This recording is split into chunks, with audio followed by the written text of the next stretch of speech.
Welcome to the 10-12, the podcast that covers all 10 teams in the Big 12 Conference. I'm your host, Philip Slavin. Thank you for joining us on this Monday. Andy and Jamie are gone. No Andy, no Jamie. Andy dealing with some family stuff. I believe a stubbed toe of some sort. And Jamie, life, man, life. Luckily, we have two guests joining us today to help as fill-ins. First up, half of the Winning Women podcast and, frankly, the better half of the Sideline Warning podcast, Christine Butterfield, back with us again. Christine, welcome.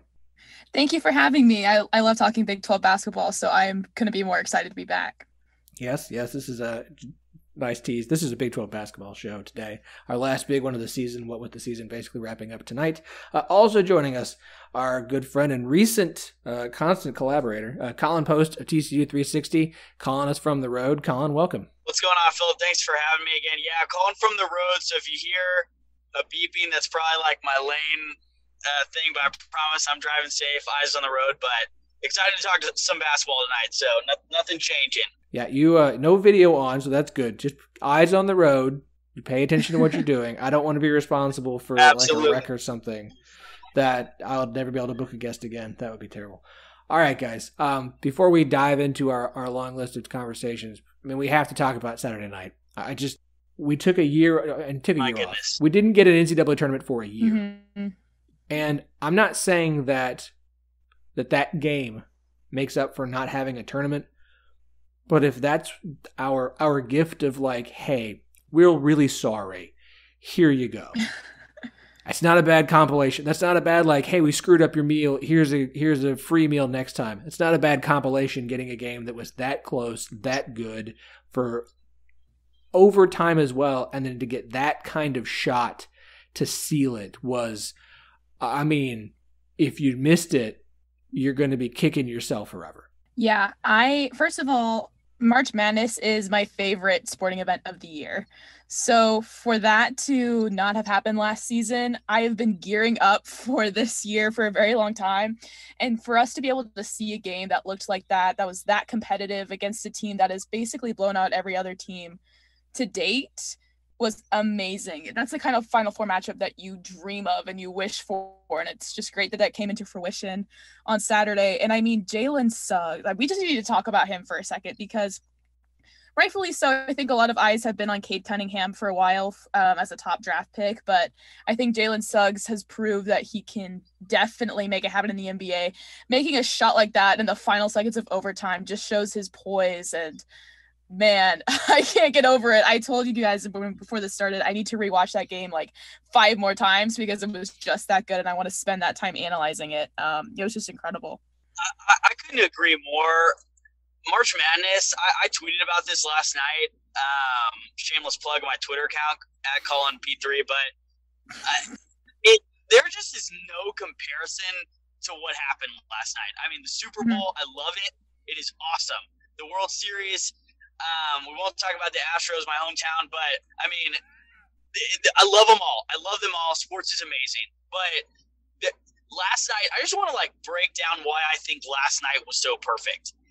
We have gone all tournament without a buzzer beater for the win. We had an early one with Virginia Tech for the tie. They ended up losing. We had Alabama for the tie. They ended up losing. Anticlimactic, not for the win.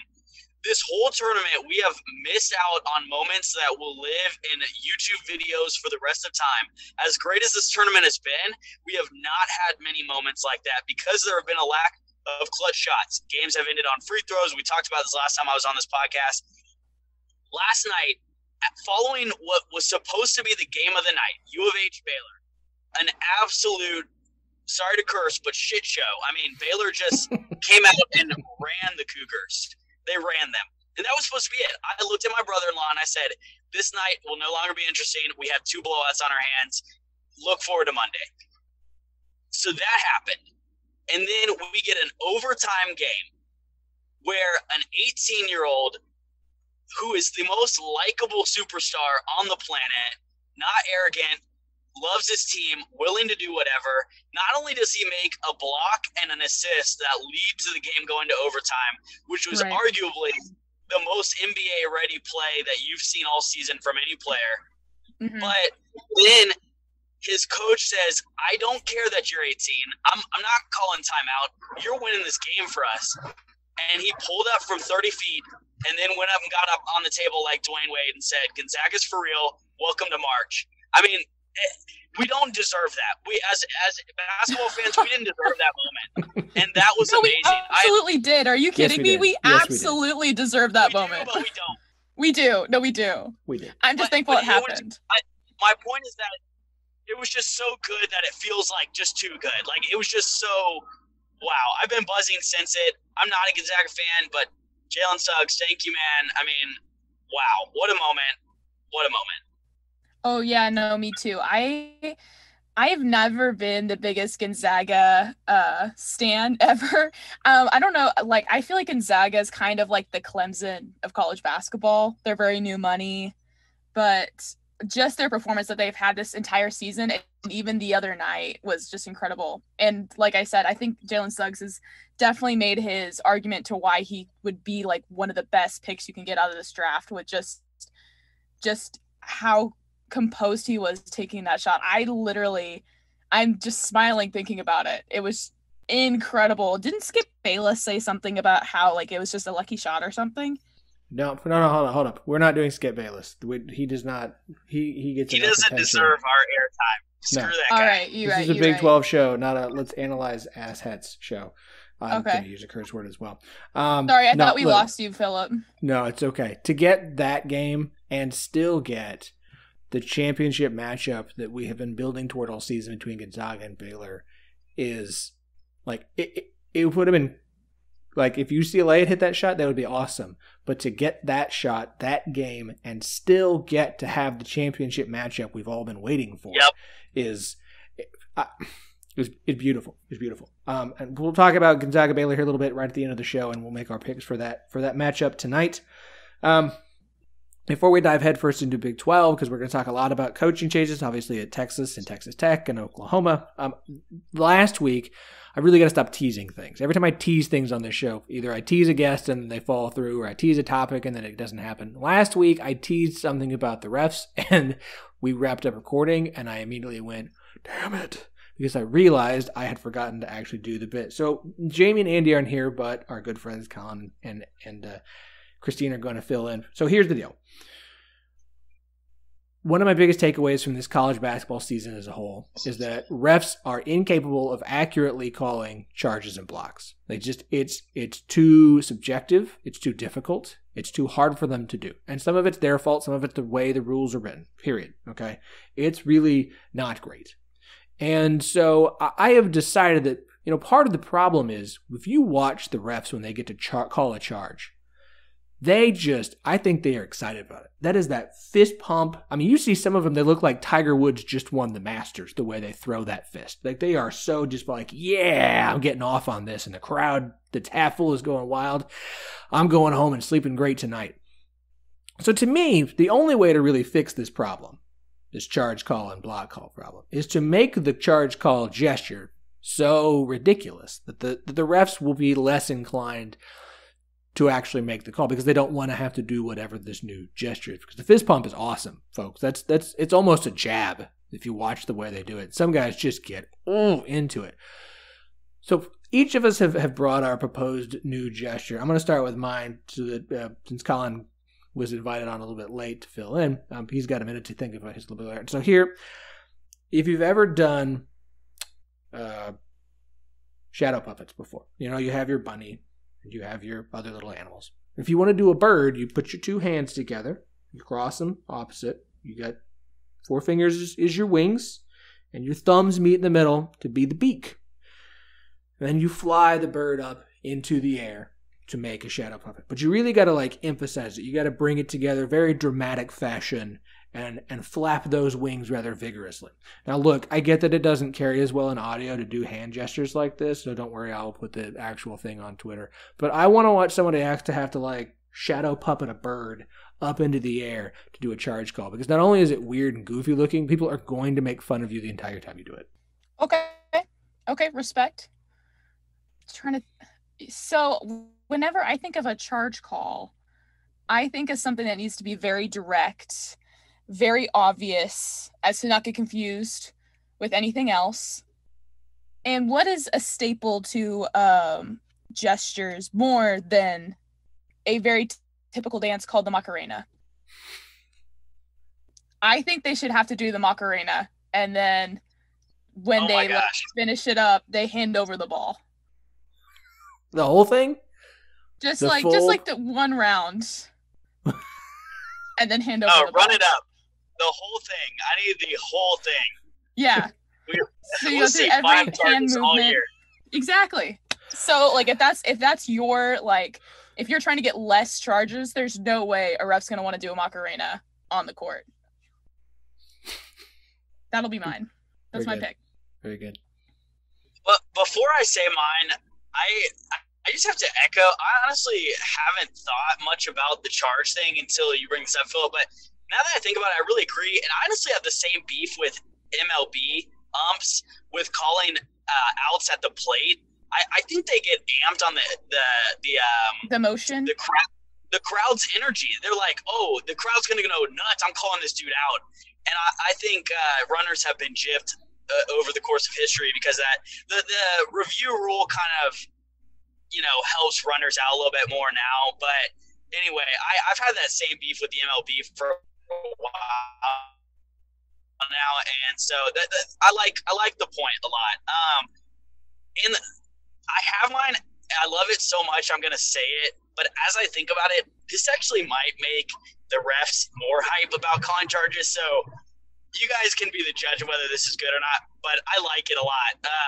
In 2015, the Arizona Cardinals, this is so random, but they played the Seattle Seahawks at Seattle, and they had a huge run that basically sealed the game for them. Underdogs coming in the game, huge win.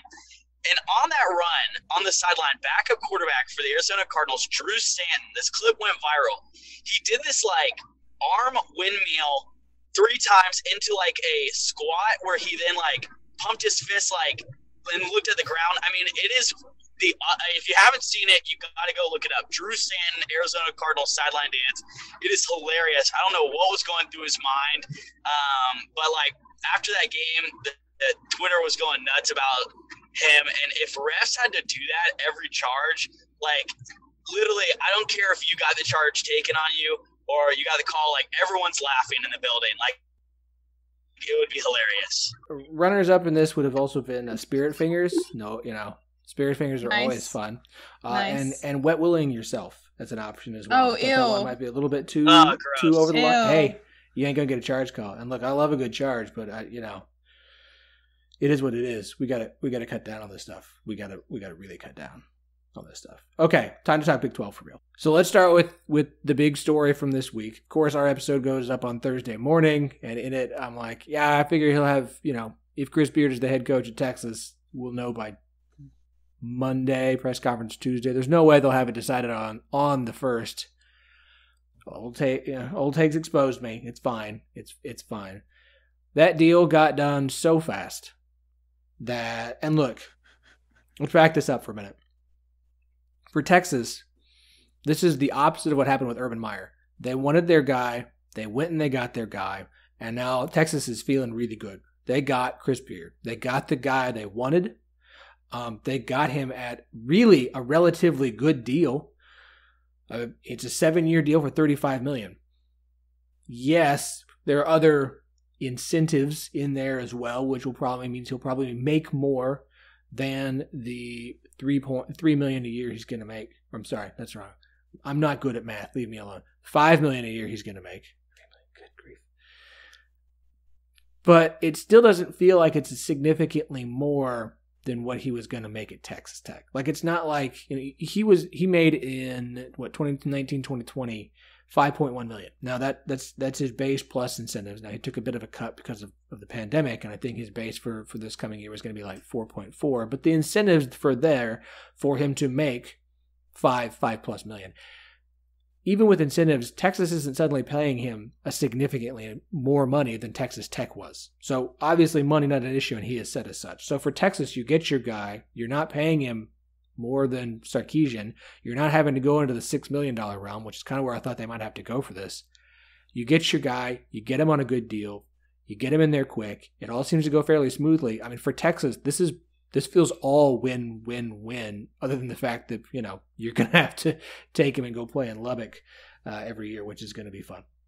I mean, yeah, I think that when I saw this coaching move, initially I was shocked just because I didn't think that Chris Beard would go ahead and go into a different coaching job within the same conference. But then I remembered how he took that job at UNLV, and then a month later he went to Texas Tech and he was like, LOL JK. So then I was like, okay. And I really thought about everything that Chris Beard brought to Texas Tech. And he was one of my favorite coaches for the Big 12. I guess I can say he still is because he coaches at Texas now. But I just think with what he has already implemented, like what defense we've seen from him and how quickly he's been able to kind of transfer their program all around with the recruits he's going to be able to get over in Texas, it's going to be insane. Like, I think within a couple of years, you're going to start to see Chris Beard's holistic game come together. He's going to get the same defense that he had. He's going to be able to implement that in Texas, but then he's going to have the talent of the guys that are going to be able to have a more consistent shooting base. You're going to have a lot of better dribblers, a more balanced roster than I'm sure he's used to having whenever he has to recruit people all the way into Lubbock. So I see this as a win-win for him. And now he's already been such a competitive force over at Tech. I have no idea how people are really going to challenge him a little bit now with who he's going to be able to get at that point. So I'm really interested to see where he takes this program. And I know that a bunch of people said that his opening press conference was amazing, but I think we're used to seeing that Chris Beard is really good with the media. And every time Texas hires a new coach, that opening media release always, I feel it goes well, and then it kind of drops off a little bit. So I'm really curious to see where he takes his program and what he does, but I honestly think he's going to be doing a lot of good things over there. So more power to him. Yeah, I have mixed feelings. I wasn't surprised. On the flip side, I wasn't surprised by the move. I had Lubbock people, similar to when Matt Rule was getting courted by the Panthers, they were like, man, Chris Beard, he loves Lubbock, man. Like, he wouldn't leave. Like, and I was like, well, first of all, have you been to Lubbock? Right. But I was like, Texas athletics, despite the culture change that they need, as I talked about last time I was on this podcast, but it is like, at least in Texas and really nationally, it's a step up, and it's because they make $200 million a year, and as good as Texas Tech's facilities are, Texas in many facets and many that were just touched on is always going to be able to one up you, and despite their shortcomings this year in the tournament, that job will always be this golden ticket, especially for a guy that went there. And so I wasn't surprised. What I was surprised by is Chris Beard's kind of lack of closure with Texas Tech. There was no Texas Tech fans are angry right now. Not just fans, but people that cover, angry at him for just the way that he didn't allow a counteroffer.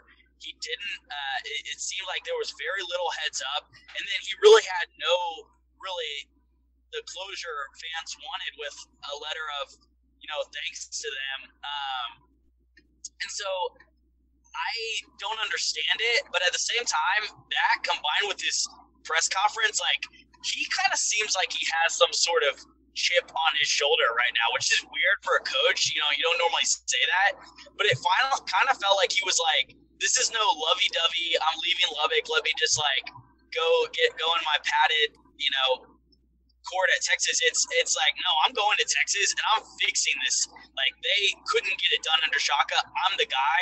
I'm going to do it. And that's really nice when you say it in a press conference. Will he be able to do that? Actually, I don't know. But his, defensive mindset, his, ability to turn a program around. Texas Tech with 6 straight losing seasons before he went there and had put them on 5 straight, of course, with that title run as well. I think it's really too good to be true for Texas, but in this case, it is true. And so I think this really could be the culture shock that Texas basketball needs. And next year won't be it. We know that, unless Greg Brown stays and becomes some do-it-himself guy. They don't have the guys to win a title next year, and probably not even a Big 12 title. But over time, Chris Beard's mentality really could do big things for the University of Texas. And obviously, I don't necessarily like seeing the Longhorns succeed, but it does feel like this was a good move for them, even if it meant kind of hurting the Red Raiders' feelings along the way. It makes a lot of sense for Texas. It does. And look, Chris Beard is a guy who wants to climb the ladder. He wants to keep moving up. He was never going to be a lifelong Texas Tech coach. Just if you were a Texas Tech fan and you thought that, I'm really sorry. I know he said it was family. Mama was calling him home, but folks, that don't buy. You cannot buy that stuff. It sounds really good when you're a fan of that school, unless they're an alumni and they're like, I'm never leaving. Even then, they still might. So understand from that standpoint. But for Beard, I mean, it is going to be easier to recruit to Texas. He understands how to use the transfer portal, as among the best of them, which in this day and age matters. Like, that's how you win. You recruit your guys, but you use the transfer portal to help make you better. My thing with him is this. I think you had a more loyal fan base at Texas Tech. Texas fans will show up for year one because they'll be excited, but you're never going to pack that house. You're just not. It is a football school. It's not a basketball school. There are basketball fans, but it's not a basketball school. My other thing is, let's just put this here. He said it himself in his press conference. Quote, this will not be a rebuild. This will not be put an asterisk next by the first season because it doesn't matter. We will win now. My question for you guys with Chris Beard at Texas. He's being very clear of like, we're going to win. What does that mean? How long does he get to win a Big 12 title? And I mean a regular season, not a tournament. Congrats winning the tournament one this year. Conference tournaments can be fluky. How long does he have to win a conference title? How long does he have to make runs, legit runs, real runs in the NCAA tournament before it was a mistake, right? Like, how quickly does he need to do this stuff? And to that effect, because I'm not, like, my heart says quickly, but the other side, I'm like, again, it's not football. Like, if football's winning, that's the other note. He needs Sark to win. Sark winning will take a lot of pressure off of him. But I'm for you guys, like, how quickly does he need to win, and what does that look like? After he basically said that they're going to be winning in his first season, he's already put that pressure out on himself, right? Like, I don't think any AD or anyone thinks very seriously about a team's first season with a new coach. They're like, okay, they're getting used to this new regimen. They're getting used to, the new coach, how things going to work. But Chris Beard came out and said, scrap all that. We're going to win. So based off of that, I feel like he needs to probably do something within the first 3 years where he's either tied for first or second in the Big 12, seriously. And then making I want to say, like, when I say deep playoff run, I would probably go like to the Elite Eight within 5 years, right? Because you think about the talent pool they're going to have at Texas. You think about the winning culture that they try to have, but they obviously don't because it is a football school and everybody knows that. But you look at the talent he's going to be able to pull. You look at what he's done at Texas Tech. I mean, within the first couple of years, right, they went to the Final Four. So I think a lot of people would be making the assumption that he could probably swing around and do it again. So for me, I think it would be within the first 3 years, he should either be second in the Big 12 or tied for first at least. And then within 5 years, making a deep playoff run. That's what I would have to say. Yeah, 3 years was the exact number I was going to give. To me, especially with who we see leaving Texas after this year. And once again, I don't know what's happening with Greg Brown. That dude is all over the place this year. But I'm going to assume he leaves. Let's just say he leaves. Next year, you really have really little to work with, and it'd be quite a lot to ask for him to, win a conference with that. But I think in 3 years, we'll see How is he recruiting? Do people want to go play for the University of Texas? We just saw one of their top recruits, David Joplin, the other day say that he wants released from his letter of intent, power forward, 4-star recruit. So that would have been huge for them next year, especially with Kai Jones and Jericho Sims obviously leaving after this year. Get some major size to develop. And so does Chris Beard, promote a culture at the University of Texas where people want to go play basketball there? Like Philip said, it's a football school. It's not a basketball school.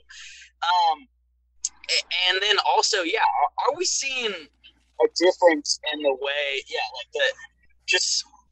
the culture is within Texas basketball? How are they performing? How do they play? And does success come in the moments that matter? Like Philip mentioned, you were able to scrap out a Big 12 title game win this year. Didn't win the regular season, the championship.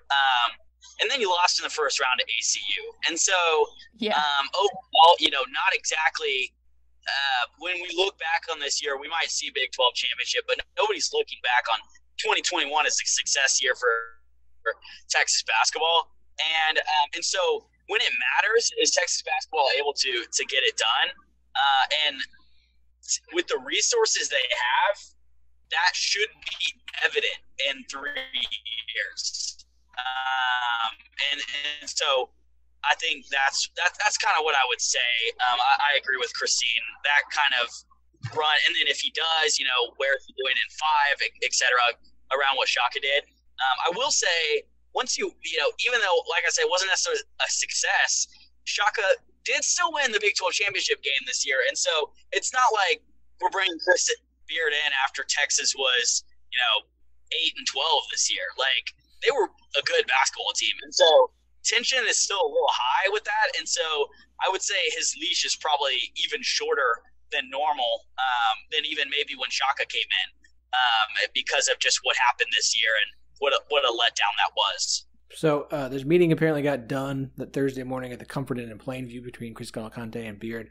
And then they had breakfast at McDonald's. CDC shared the receipt that it was 2 Egg McMuffins, 2 premium roast coffees, 1 with 2 creams and 2 sugars. So just if you guys are having a breakfast after you've set to agree to a 7-year, $35 million contract, what's your go-to McDonald's order? Oh, bro, I am the wrong person to ask. I do not eat breakfast at McDonald's. I mean, the only thing I think I know about there, that I would order, I'd probably order an apple pie for breakfast. First off, breakfast is the only thing worth ordering. Yeah. So that's, yeah. I never go to McDonald's. Not my thing. I don't know about the apple pie. That's a little bit sus. What? Are you kidding me? Yeah, that's the only thing I know on their menu. That's the only thing I can name right now. Do they have a yogurt parfait? I might do that. They do have it. They do have a yogurt parfait. Okay. If I'm the athletic director at University of Texas one day, I mean, Lord help me if that ever happens. But if Christine shows up at McDonald's and gets an apple pie, she's not getting the job. I'm sorry. New candidate. Judging me before he knows me. The McGriddle is excellent. A great item. Very good. Yeah, I'll do the Egg McMuffin's fine. Give me the sausage on there. That works. Yeah. I'm good with that. Look, honestly, you're in the state of Texas and they went to McDonald's and not a Whataburger. That alone should be a viable offense for both of them. That's exactly what I'm saying. I'm like, you're not going to go get a honey butter chicken biscuit? That's what you're telling me you're not going to do? The jalapeno biscuits that are I'm like, you guys went to a McDonald's in the state of Texas. Yeah. That's the real law. Blasphemy. That's heresy. That's a fire. What I'm wondering, who do y'all think got the black coffee? I think it was probably Chris Beard, because CDC's used to eating steak in the press box, so I know he drinks white girl coffee at Starbucks probably, but Beard. He's more Austinized, I think he's more Austinized, so I'm sure he got the 2 creams, 2 sugars. I think Chris Beard straight up black coffee. Definitely. Yeah. He said, I'm not losing this job because he said, I'm hardcore no matter what. Probably didn't even drink it. He said, Mama didn't raise no B. Exactly. Chris Beard doesn't even use the lid. He just straight, hot as can be, downs that coffee straight down his throat. Just scalding down. That's how Chris Beard drinks his coffee. He doesn't even have like the warmer to put around the cup. He's like, no, I'll take the burn. It's fine. It's character development. I'll take the burn. It's okay. That's good. If you're like me and you can't start your day without a cup of coffee, or 2 or 3 or 4, make sure it's a good one. Start your day with a cup of Lazy Fair coffee. Ethically sourced beans from around the world, roasted right in the heart of Big 12 country in DFW. Lazy Fair Coffee is the official sponsor of the 1012 podcast bracket pool.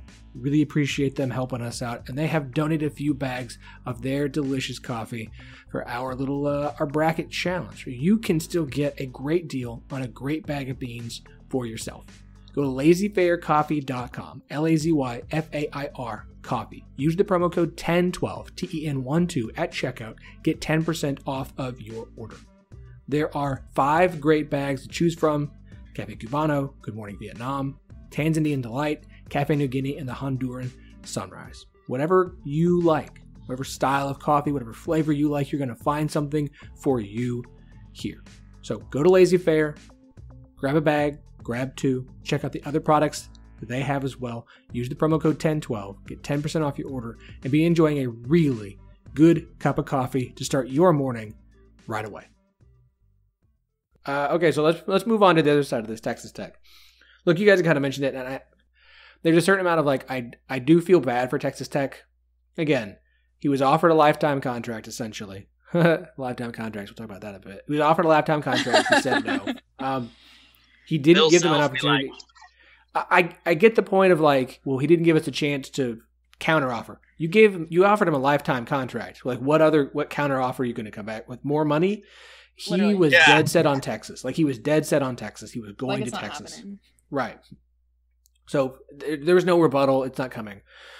Again, Christine, as you mentioned, he did this to UNLV. He was like, bye, Felicia. I've been here 2 weeks. I'm going to go to Texas Tech now because I'm going to be in the state of Texas. It is incredibly weird to go not just to change jobs inside the same conference, inside the same state, between two rival schools. Like, let's be honest here. Like, I know Texas is every other Texas school's rival, blah, blah, blah, blah, blah, blah, blah, blah. I think in hoops, I think this is a bigger deal. Like, TCU, Baylor, in hoops, I think this is a bigger rivalry than the other schools are with Texas. To make this move makes this burn even more. I mean, this is Kevin Durant leaving to the team that beat him level. Like, what the hell is going on here? So I get why Texas Tech fans feel bad right now. And to piggyback off the KD and Texas reference, I mean, yeah, we've seen here's my letter. Look, we'll talk about Porter Moser in a minute. He put out a really nice statement about his time with Loyola and leaving for Oklahoma. And you feel good, Loyola, you're disappointed to lose him, but you feel good about him and the job that he's going to, and it makes a lot of sense. This one burns. This one stinks for Texas Tech fans. Like, again, I don't feel like completely like I'm going to cry for you, but the day it happened, you should probably have called a Texas Tech fan just to check on them, because I don't think they were doing well.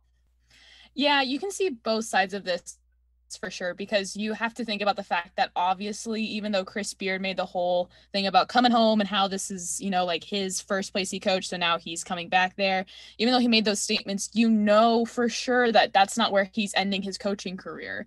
I know it stings probably a lot for your coach to move to a different team that is in the same conference. Like, that's something I don't really personally understand that coaches do, but I'm not going to pretend to understand. So I understand a lot of Texas Tech fans are obviously upset about that, and probably upset about the no counter offer, but we've already talked about that. My issue is, I feel like it's the classy move now for every coach, if they're making a life-changing decision or if they're moving to a different school, to put out that letter for the fans, for everyone to know where they're coming from their own words, not in a press conference situation. And Chris Beard didn't do them that nicety. So I can understand where Texas Tech fans are very, very upset and hurt that someone they trusted, someone that they believed in, someone that they backed for years now is now all of a sudden switching without kind of giving back a thank you to those fans that had been with him for so long. So I understand that. But again, he was not going to end his coaching career there, no matter how well they were doing, no matter how well he liked the program. Lubbock is just one of those places where you go for a couple of years to make your mark, to show people what you can do, to move on to something somewhere with a better school that could get you better recruits, a better town, a better, like a better program. So I can't really blame Chris Beard for leaving. I do think he should have left that nicety though, for all those fans that have been with him since the beginning. Yeah, if I can say anything nice about Texas Tech and Lubbock, which is hard for me to do, but their fans, man, their fans are loyal. After that, I mean, just abomination of a football season they had and recruiting class. My goodness, if Texas Tech football is down bad right now. It just felt like, man, this is our team. Like Mac McClung, Kyler Edwards, our lovely Chris Beard. Wow, this is gonna make up for that wound. And then a bit of a disappointing loss in the NCAA tournament after a disappointing end to the regular season, and then this happens. I would never say I sympathize for Texas Tech then, once again, but it just felt a little cowardly. Like, it's like canceling. It's like when you don't want to confront your roommate about something, so instead of going out into the living room, you just text them. Like, just go talk to them. Do you know what I think it's like? I think it's like when a TV show you love ends abruptly without letting you know. Yeah, that's also good. Exactly. Yeah, but that's not the show's fault. That's the studio's fault. This is the show's fault. This is like the showrunner being like, you know what this? Okay, here's the comp. This is Mindhunter getting canceled on Netflix because what's his name who runs it was like, I don't want to do that anymore. Bye. There's your TV show comp. Yeah. There we go. Go. Great show. Exactly. I will say I don't think we can emphasize enough though, like, if you did think Chris Beard was just going to stay there because he loves Lubbock, like, clearly you haven't spent long enough time there, or you spent too much time there. It's one of the two. Very good, very good. Okay, so for Tech, the last open job now in the Big 12, as Oklahoma's been filled. We'll talk about that again here in a bit. It sounds like it's down to about 4 candidates here. Joe Golding, the current coach of ACU, the school that knocked Texas out of the tournament, probably started this domino effect of now Shock is gone and blah, blah, blah, blah, blah. Grant McCasland, the head coach at North Texas, who's a name that was also up for the Oklahoma job. And then 2 guys with strong ties to Texas Tech. Obviously, current associate head coach Mark Adams, who's been there for a few years and is getting a lot of internal push for the job, as well as Darvin Ham, who's a former Texas Tech player. He is currently an assistant with the Milwaukee Bucks.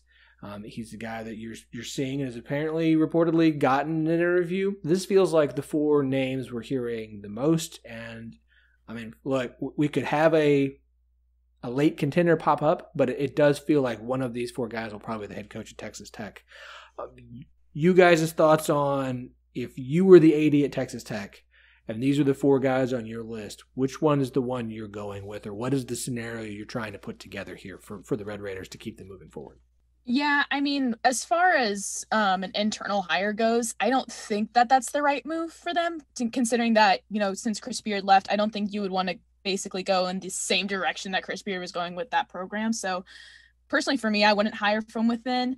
I think the Abilene Christian hire would only make sense if they were really just trying to stick it to Texas for the season for some reason.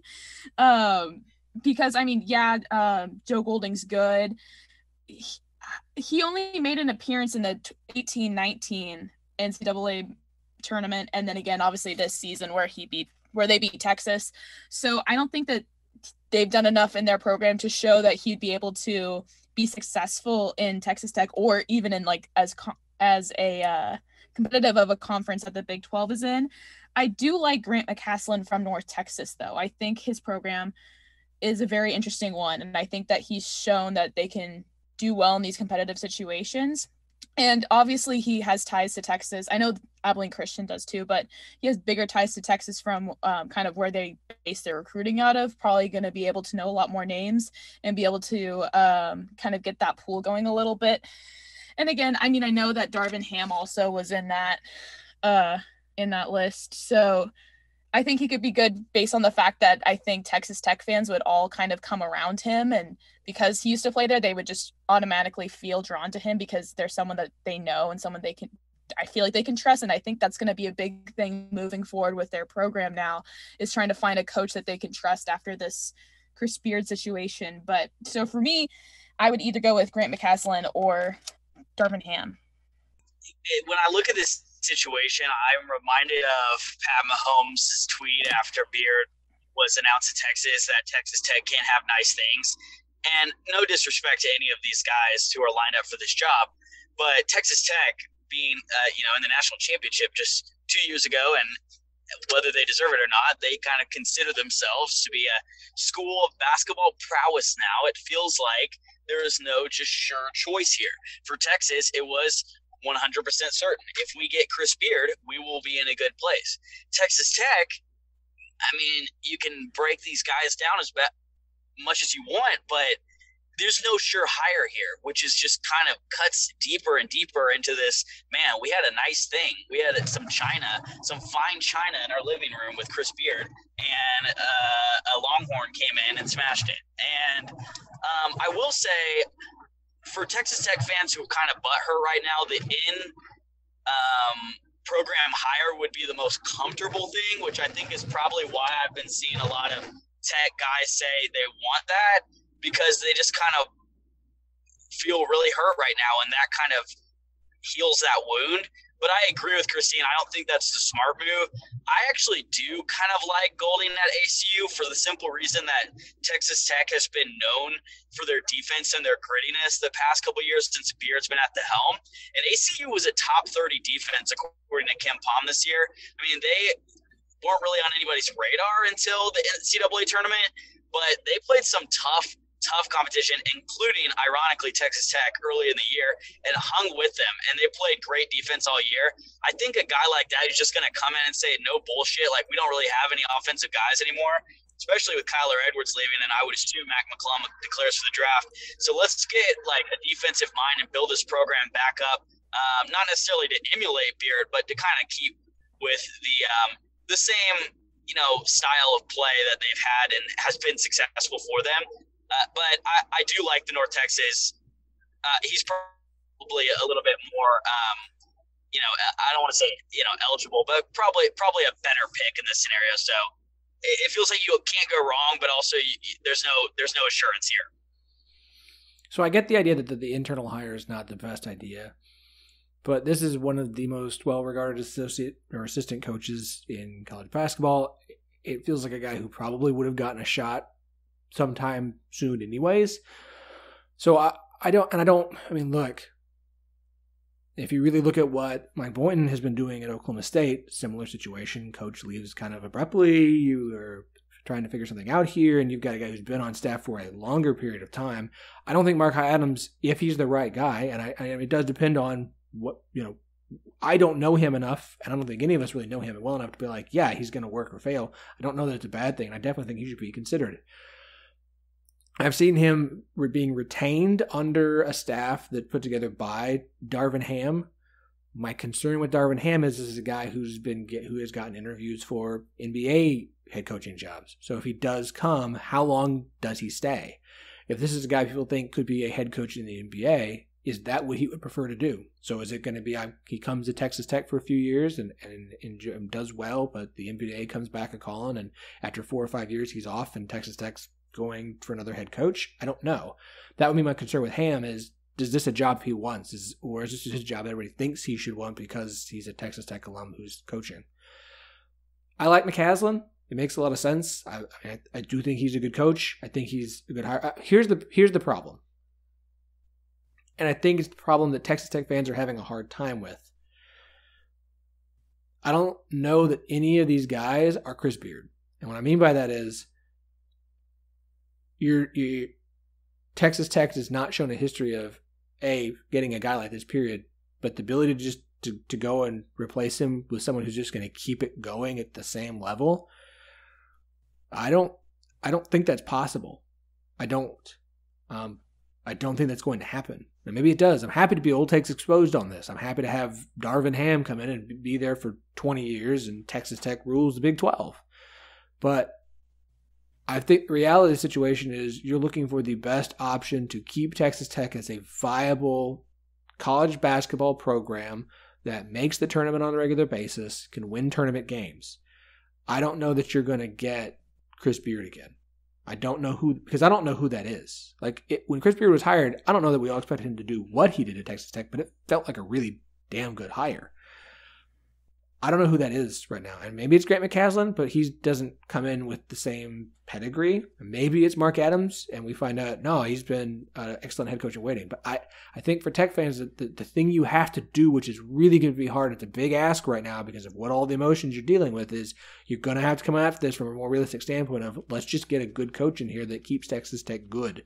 And we don't have to go back to being crappy forever and losing seasons and just wandering through the wilderness of bottom 3 teams in the Big 12.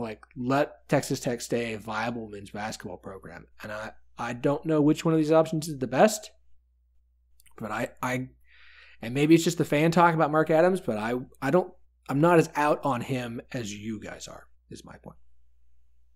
Okay. I mean, for me, I think that Texas Tech's program can get to that point again. I just think that Chris Beard turnaround time was way faster than anyone had ever thought that would happen for Texas Tech. So ultimately, I think that's why Texas Tech fans are going to need to kind of recalibrate their brains a little bit with whoever this new hire is, because you look at what Chris Beard did when he came in 2016. In 2017, 2018, they were second in the conference. Then they were first the next year. That's 3 years in his coaching career with Texas Tech. And then they get to the Elite Eight in the 17-18 season. And nope, everyone was just thinking, who is this guy? Because you think kind of at that time, Chris Beard kind of came out of nowhere. And then they ended up having this really great basketball program. And now he's off to Texas. And I don't know if Texas Tech fans are really prepared to take in the fact that their program's probably going to take a couple years again to really build up and be competitive in this Big 12 space with whoever they're going to get. And I mean, what the best thing they can do right now is whoever they hire, if they can stay in the middle of the pack for the Big 12 for the next few years and then try to build on that momentum a little bit and then try to become a competitive program again, I think that's kind of their best option right now. So Texas Tech fans, please prepare yourselves. I think the worst thing about this for Texas Tech fans is best case scenario is Christine's right, and in a couple of years they're back to near the top. That is best case scenario. Right. This might be I don't want to say downfall because it's not like they had some basketball empire, but for 5 years they were, or maybe the end of that, the last 3-4 years they have been a competitive win any night in the Big 12, and at times the best. And they were, the first Big 12 team in the championship besides Kansas in a minute. And obviously we have Baylor tomorrow night, but, they repped out. That was awesome for the Big 12. But this could be a 8, I don't want to be hyperbole here, but an 8 to 9 to 10 year run where Texas Tech isn't able to get it going. Yeah. Just that mass exodus of players we saw the other day. And recruits aren't going to like that. And the thing is, there's nobody they're going to be able to hire where it's okay, we're down right now. Texas, we got 5 guys leaving, but this guy's going to bring people back. None of those guys will do that, no matter who it is. I don't care if he turns out to be Chris Beard 2.0. At least right now, nobody does that for them. And so, at worst, this is the end of Texas basketball as a relevant basketball school nationally, or it could be at least for a little while, and maybe even close to a decade, just because of the way it felt like they just all air deflated in their program on Thursday, and just to see players immediately say, "I'm out," Silva, Edwards. I mean, it was kind of crazy. I didn't expect that, at least right away, and so they could be in for a long run of mediocre to bad basketball in Lubbock. Yeah, whoever is the new head coach won't be walking into an easy situation. So I would definitely expect a dip for at least the first season, if not maybe two. I kind of talked about this on Thursday. I thought it was funny. There was a doctor in Lubbock, Dr. Samir Islam at Lubbock Gastroenterology, who offered Beard basically free hemorrhoid banding for life, which, that ought to do it. It didn't. So I'm curious from you guys, if there was one thing that you would be essentially offered a lifetime supply of that would keep you at a job, what would that be? Vacation time. Is that a cheat? I mean, a little bit. I think so. It's not funny. Okay. But if that's what you want to go with, I think that's fine. No, I'm playing. I guess like for me, it would probably be like a lifetime supply of like whenever I'd want a like vacation home, just like putting it somewhere. Like they could pay me like, I don't know, not even like in millions per year, but anytime I was like, hey, can you get me like my own spot in this island? And it's just done. That'd be great. Yeah, that would probably do it. Colin, what are you thinking? I'm going way less extravagant. This might be too simple. I feel like Colin is like judging me hardcore based on No, that sounds great. And honestly, probably more realistic. Like if someone had done that, Beard might still be in Lubbock. But I think if I don't know what food in Lubbock is like, so maybe not. But if I went and I could just get a free bowl at Chipotle anytime I went, that would be awesome, because that's already as a college student, that's a multiple time a week thing for me, and that cost me like $8, and just to be able to walk in and they have my coach post his bowl ready, and I don't have to pay for it. I just grab it. I head on the way to practice or after practice, whatever. And the thing is, it's like that's not my favorite meal of the week, but it's always a guarantee. I don't have to worry about it. Go in and get it whenever. It doesn't cost me anything, and it's already ready. That would just ease my mind after coaching through just the hell that Big 12 basketball is, and it would just be a nice little joy after dealing with pricks like Mac McClung for 3 hours at practice. Sorry, Mac McClung, if you're listening. Yeah, Mac McClung definitely listens to our show. Okay, I'm torn between Whataburger, which would probably do it for me, and Home Field Apparel, Carol. You give me a lifetime supply of, I can get any Home Field Apparel t-shirt, sweater, hoodie. I would probably take that because they are the most comfortable, most awesome vintage college sports apparel you will get anywhere. And of course, with the 1012, you can get 20% off your first order with the promo code 1012. Now, if you're a Texas Tech fan and you're feeling a little glum, which you probably are, you want something to pick yourself up, there are some fantastic Texas Tech shirts and sweaters and hoodies available. Of course, the Tortilla Toss one is just chef's kiss. It's ridiculously brilliant. Of course, they also have Baylor and Iowa State. And all I'm going to tell you right now is they've had these three. There is a Big 12 school coming this week. Now, I don't know when they're going to announce which school it is, if it's Monday or Tuesday. That they didn't tell me yet, but I'm going to tell you there is a Big 12 school that will be appearing on Home Field Apparel this week. So if you want to know who it's going to be, I would suggest you follow them on Twitter if you don't already, at Homefield, APPARL. Keep a close eye because one of 7 Big 12 schools currently not on Home Field is going to have some Home Field apparel gear. And if you've been to Home Field and you've been like going, man, I really wish they'd get my school, this might be your time. So remember, if you haven't bought anything from Home Field yet, promo code 1012, TEN12 is going to get you 20% off your order. All orders of $70 or more get free shipping. And I promise you, there's no one goes there and goes, I'm going to buy one shirt. Never. No, you're doing it wrong. Load up. So follow them on Twitter, because you're going to find out what school it is, either Monday or Tuesday. It's going to be a Big 12 school. I know which one it is. I'm not allowed to tell you. I'm not going to. I am excited about it because it's a Big 12 school and we are jacked. So follow them on Twitter. Find out which school it's going to be. Get yourself ready, because I can tell you right now, I'm going to be buying some Home Field apparel gear this week. Shameless plug. That was smooth, Philip. Honestly, that was so smooth. I thought that too. I was like, oh, here we go. Super I was easy laughing hard. I was like, man, this guy, wow. It's not my first time doing this. I once or twice. Okay.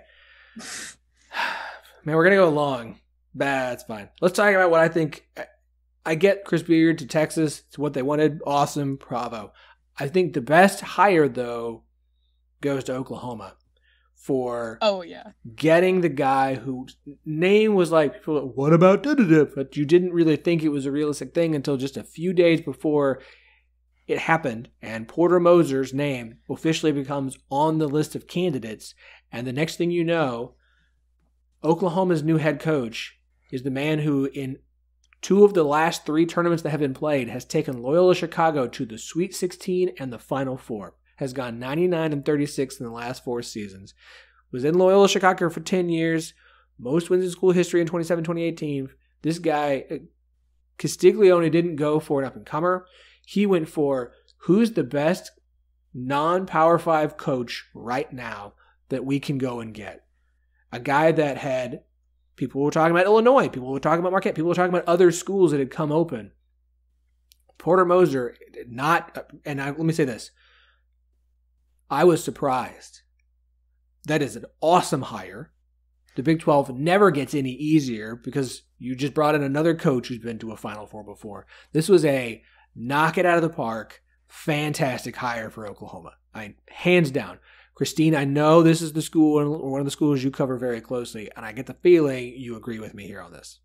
All I can say, Philip, is let's go. Like, literally, I think 2 years ago when they went to the Final Four, I thought, okay, so this coach is going to be there for like 3 to 4 more years.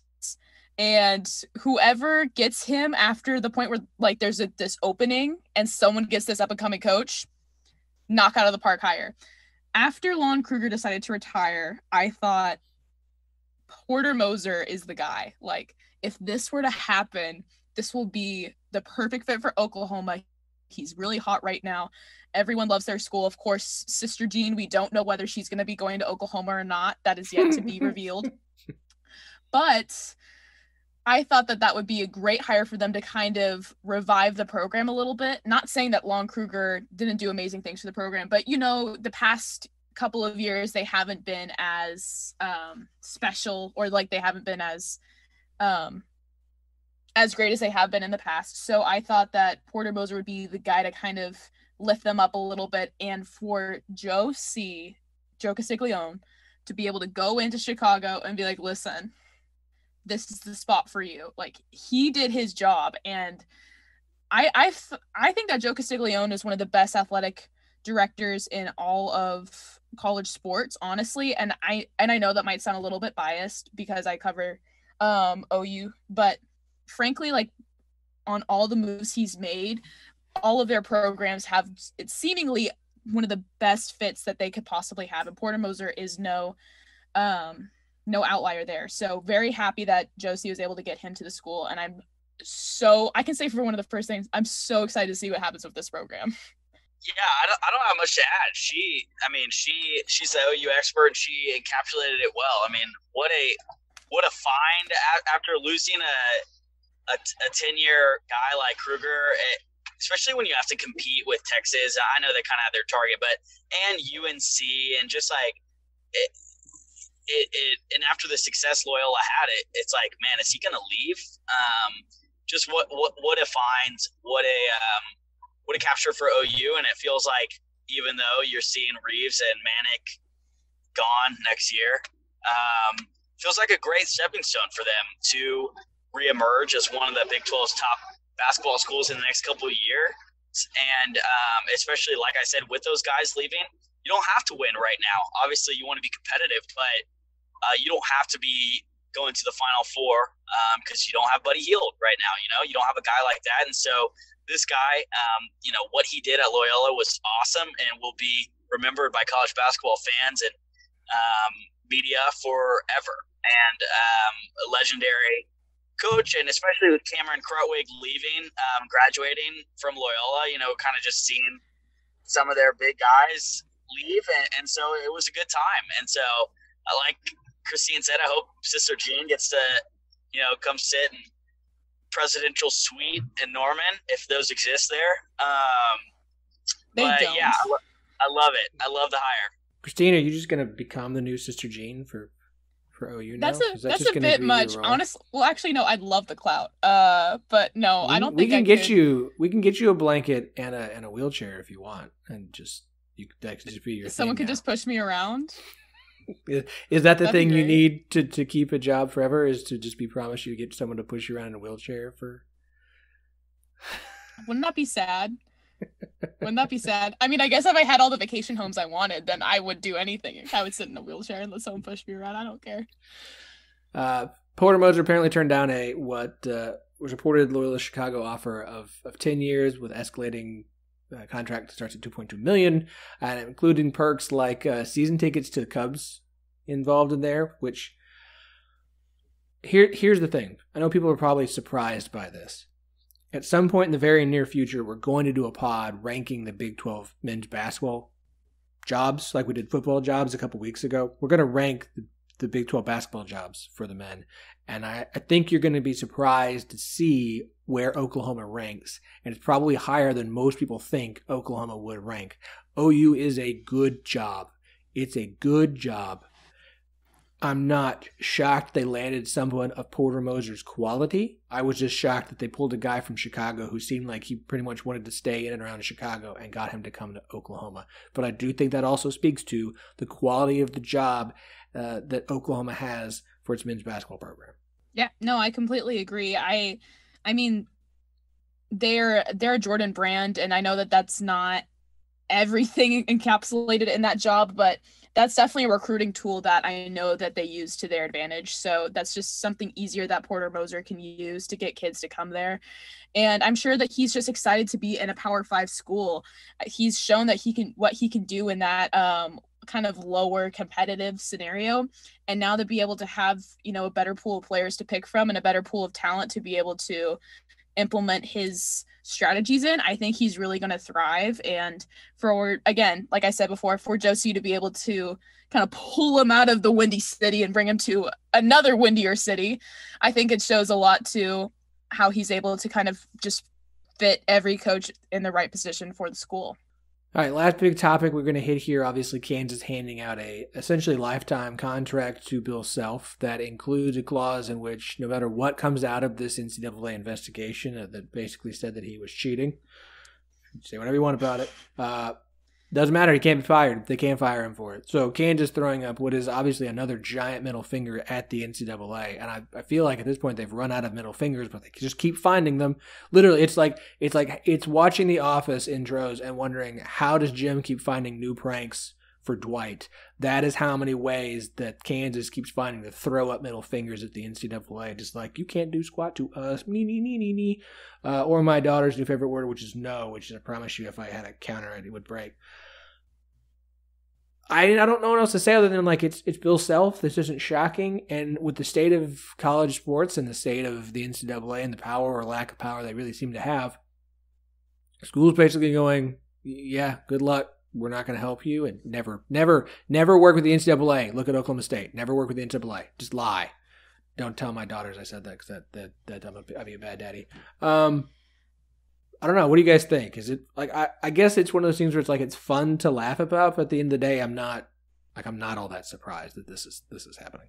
I can't say I'm that surprised, although I will say I think the NCAA is kind of losing its power a little bit and how they're seen by the league. I think after the likeness kind of argument was coming into a fold, and you have this whole talk about how the NCAA is marketing and profiting off of these players without really doing anything positive for them in return. And then now you see that this FBI investigation is just going on and on and on, but there still are no repercussions. I think the fact that you haven't seen Kansas get repercussions yet is why it kind of seems so far from the distance, where it's like, oh yeah, it's kind of a thing, but we don't care. We're just going to tell the NCAA that we don't care about what's going to happen because it's been years and you haven't said what's going to happen. So we're just going to keep the same coach and not care what you're going to say about it. So, I mean, for Kansas, again, it is kind of that, middle finger, like you said, Philip, to the NCAA, but at the same time, I don't think they're that worried about what's going to happen. And I think they care more about keeping a coach in their program that has obviously done a lot for their success, and keeping someone that the fans like, the sponsors like, the alumni like, the players like, and seeing what they can do with him instead of trying to figure out what's going to happen with the NCAA and then trying to figure out a new coach and then trying to redirect the program. So I just think it makes the most sense. And yeah, we can ha-ha about it all we want, but I honestly think it just made sense for them to make that decision. Yeah, despite the fact that Kansas is in, Kansas, this job is like the country club of the Big 12. I mean, it's just like big donors. Nobody cares about football. All eyes on you. You're going to get whoever you want recruiting-wise. You have an awesome arena. And, if he stays as long as, like, for instance, Krzyzewski's been at Duke, he's going to be making close to $8 million a year. So pretty great deal for Self. I think it's interesting that on that no fire clause, that was his idea. He negotiated that himself. Kind of tells me he probably knows they're going to come up with something in this investigation, but I kind of agree that it probably won't be a big deal to the NCAA. I know it's shocking, right? But yeah, I think it does show in one right, like you guys were saying, that the NCAA isn't maybe quite as powerful as they once were, but once again, it is a coach. We would obviously never see this kind of anything like this from a player, and it's also coach in his 18th year, so I can't say I'm too surprised that he's able to pull this off. But I find it comedy just because it's like the Kansas football situation as far as coaching is just a dumpster fire, and then Bill Self is like not a dumpster fire, but almost like as crazy, but in the opposite way. It's just weird. Athletics right now, weird place. Well, it's been a lot of fun. I think we're going to get out of here. We'll be back on Thursday. Before we go, of course, give us a follow on Twitter at 1012podcast, T and then number 12, the word podcast. Give us a follow on the gram at 1012pod. We will put out videos of our hand gestures to replace the gestures for charge calls. If you follow us on social, you'll get to see those videos this week. Of course, follow Home Field Apparel on Twitter. You want to find out which Big 12 team is going to get added.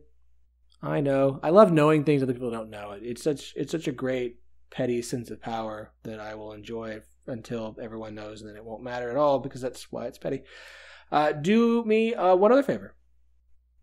Follow our good friend Colin here at ColinP_3 on Twitter. Check out his work at TCU360. Colin, who wins tonight, Gonzaga or Baylor?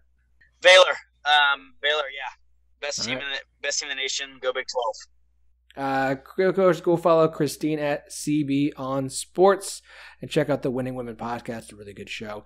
Christine, who wins tonight, Gonzaga or Baylor?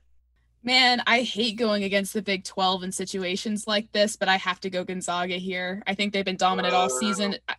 I know. Listen, I love the Big 12 and I love what they do for basketball, obviously. And Baylor's been great, but I think since their COVID break, they haven't really been the same. So I'm going to go Gonzaga just because they've been a little bit more consistent.